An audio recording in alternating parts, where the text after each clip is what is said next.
नमस्कार और ज्ञानशाला में आप सबका स्वागत है।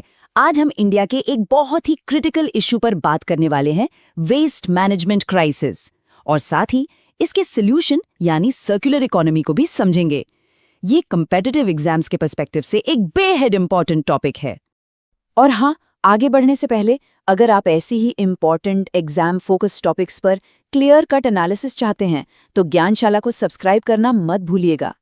चलिए अब इस टॉपिक में गहराई से उतरते हैं। तो शुरुआत करते हैं इस नंबर से। 1.45 लाख मेट्रिक टन्स इतना सॉलिड वेस्ट इंडिया हर दिन जनरेट करता है। सोच के देखिए ये कितना बड़ा पहाड़ होगा रोज। ये आंकड़ा ही इस क्राइसिस की स्केल बताने के लिए काफी है। और ये सारा कचरा जाता कहाँ है? गाजीपुर और देओनार जैसे बड़े बड़े लैंडफिल्स में। इससे जो जहरीला पानी यानी लीचेट निकलता है वो हमारे ग्राउंड वाटर और नदियों को कंटामिनेट कर रहा है। तो ये सिर्फ कचरे का ढेर नहीं है, ये एक फुल ब्लोन एनवायरमेंटल क्राइसिस है। इस पूरे विश्लेषण में हम इन 5 की सेक्शंस को कवर करेंगे। पहले प्रॉब्लम की जड़ तक जाएंगे, फिर सॉल्यूशन यानी सर्कुलर इकोनॉमी को समझेंगे, उसके बाद इसके प्रैक्टिकल एप्लीकेशंस देखेंगे और आखिर में जमीनी हकीकत और आगे की राह पर भी बात करेंगे। तो चलिए शुरू करते हैं पहले सेक्शन से। आखिर ये समस्या इतनी बड़ी हुई कैसे? इसका रूट कॉज क्या है? इसकी वजह है हमारी पुरानी सोच, जिसे कहते हैं लीनियर इकोनॉमी। मतलब रिसोर्सेज लो, चीजें बनाओ, इस्तेमाल करो और फेंक दो। ये जो यूज एंड थ्रो कल्चर है, इसी ने हमारे नेचुरल रिसोर्सेज पर जबरदस्त प्रेशर डाला है। लेकिन इसका अंजाम क्या हुआ? अंजाम आपके सामने इन नंबर्स में है। स्वच्छ भारत मिशन पोर्टल के डेटा के मुताबिक आज भी लगभग 20% वेस्ट अनट्रीटेड रह जाता है और बायोमेथनेशन जैसे एडवांस्ड मेथड्स का इस्तेमाल तो सिर्फ 2% है। ये गैप साफ साफ दिखाता है कि लीनियर मॉडल अब काम नहीं कर रहा। तो अगर लीनियर मॉडल फेल हो चुका है तो इसका सॉल्यूशन क्या है? इसका जवाब है एक नए पैराडाइम में, जिसे हम कहते हैं सर्कुलर इकोनॉमी। सर्कुलर इकोनॉमी का कॉन्सेप्ट बहुत सिंपल है, वेस्ट टू वेल्थ।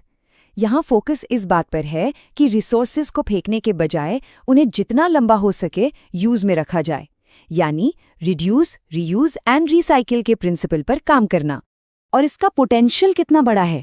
एक अंदाजा है कि 2030 तक इंडिया सर्कुलर इकोनॉमी मॉडल से लगभग $0.5 ट्रिलियन की इकोनॉमिक वैल्यू अनलॉक कर सकता है। सोच के देखिए, ये सिर्फ एनवायरनमेंट के लिए नहीं बल्कि हमारी इकोनॉमी के लिए भी एक एब्सोल्यूट गेम चेंजर है। चलिए अब देखते हैं कि ये सर्कुलर मॉडल आखिर एक्शन में कैसा दिखता है।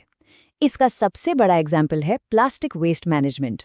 इसके लिए सबसे पावरफुल टूल है EPR यानी एक्सटेंडेड प्रोड्यूसर रिस्पॉन्सिबिलिटी। इसका मतलब ये है कि अब कंपनी की जिम्मेदारी सिर्फ अपना प्रोडक्ट बेचने तक नहीं है, बल्कि जब वो प्रोडक्ट वेस्ट बन जाए तो उसको कलेक्ट और रिसाइकिल करने की जिम्मेदारी भी प्रोड्यूसर की ही है। ये एक बहुत बड़ा माइंडसेट शिफ्ट है। प्लास्टिक तो एक हिस्सा है, पर हमारे कचरे का एक बहुत बड़ा पार्ट ऑर्गेनिक या गीला कचरा होता है। उसका क्या? उसे ग्रीन एनर्जी बनाना एक और ब्रिलियंट कदम है। इस गीले कचरे को प्रोसेस करके बनाई जाती है कंप्रेस्ड बायोगैस या CBG। इसमें 90% से ज्यादा मीथेन होता है और ये बिल्कुल CNG के तरह एक साफ सुथरा रिन्यूएबल फ्यूल है, जिसे गाड़ियों और इंडस्ट्रीज में यूज किया जा सकता है। और ये सिर्फ कागजों पर नहीं है। ये देखिए, एक real large scale CBG plant की तस्वीर है। यहाँ पर म्यूनिसिपल सॉलिड वेस्ट को सीधे ग्रीन एनर्जी में कन्वर्ट किया जा रहा है। ये एक परफेक्ट एग्जाम्पल है कि कैसे थियरी को प्रैक्टिस में लाया जाता है। तो ये बनता कैसे है? प्रोसेस बहुत स्ट्रेट फॉरवर्ड है। पहले कचरा कलेक्ट होता है, फिर उसे ऑक्सीजन फ्री एनवायरनमेंट में माइक्रोब्स डिकम्पोज करते हैं। इससे बायोगैस बनती है। इस बायोगैस को साफ करके उसमें से मीथेन कंटेंट बढ़ाया जाता है और फिर उसे कंप्रेस करके CBG तैयार हो जाती है। Simple right? लेकिन जैसा मैंने कहा था, इस राह में चुनौतियां भी कम नहीं हैं। तो आइए अब जमीनी हकीकत पर एक नजर डालते हैं कि इस सर्कुलर फ्यूचर के रास्ते में कौन कौन सी रुकावटें हैं। सबसे बड़े चैलेंजेस में से एक है हमारी अर्बन लोकल बॉडीज यानी ULBs की लिमिटेड कैपेसिटी। उनके पास ना उतने फंड्स हैं, ना उतनी टेक्निकल एक्सपर्टीज। इसके अलावा EPR रूल्स का इम्प्लीमेंटेशन अभी भी कमजोर है और जो हमारा इनफॉर्मल सेक्टर है, कचरा चुनने वाले लोग, उन्हें फॉर्मल सिस्टम में लाना एक बहुत बड़ी चुनौती है। सॉल्यूशन ULBs की कैपेसिटी बिल्डिंग करना, मॉनिटरिंग को सख्त करना और इनफॉर्मल सेक्टर को फॉर्मलाइज करना। तो आखिर में सबसे बड़ा सवाल यही उठता है कि इन तमाम सॉल्यूशंस और चैलेंजेस के बीच क्या इंडिया इस वेस्ट के पहाड़ को वेल्थ में बदलने के लिए पूरी तरह से तैयार है? ये सवाल हम सब के लिए है। तो इस विश्लेषण पर आपके क्या विचार हैं? अगर ये आपको पसंद आया हो और इन्फॉर्मेटिव लगा हो तो इसे लाइक और शेयर जरूर करें और कमेंट सेक्शन में हमें बताइए कि आप इस टॉपिक पर क्या सोचते हैं। अगले विश्लेषण तक कीप लर्निंग विद ज्ञानशाला।